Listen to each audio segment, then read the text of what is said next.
Selamat berjumpa kembali dalam katekesi liturgi dengan tema makna dan tata cara membuat tanda salib dalam perayaan Ekaristi.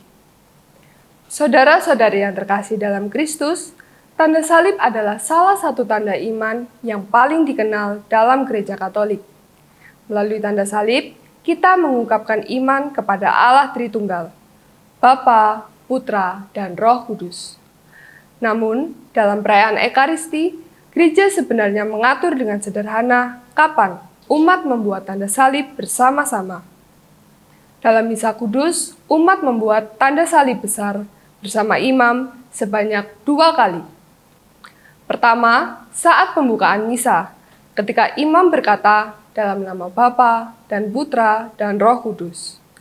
Kedua, pada akhir Misa, saat imam memberikan berkat penutup.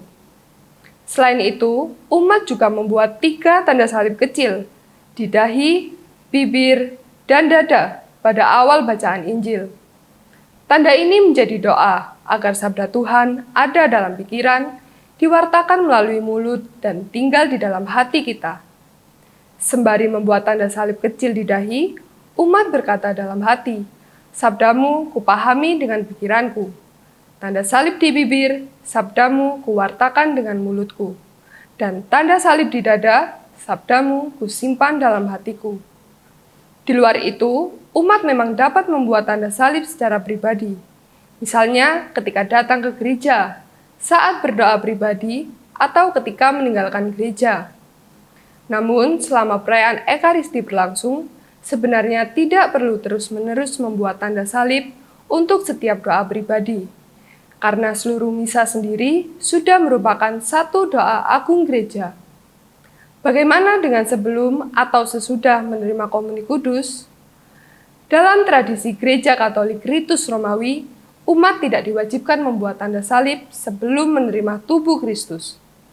Sebagai gantinya, gereja justru menganjurkan sikap hormat, seperti membungkukkan badan atau berlutut, sebagai tanda penghormatan kepada Kristus yang hadir dalam Ekaristi.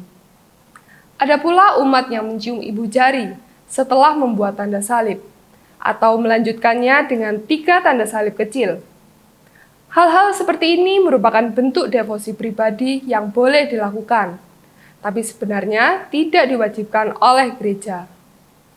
Maka, marilah kita memahami bahwa tanda salib bukan sekedar kebiasaan, melainkan ungkapan iman yang dilakukan dengan sadar, penuh hormat, dan sesuai semangat liturgi gereja.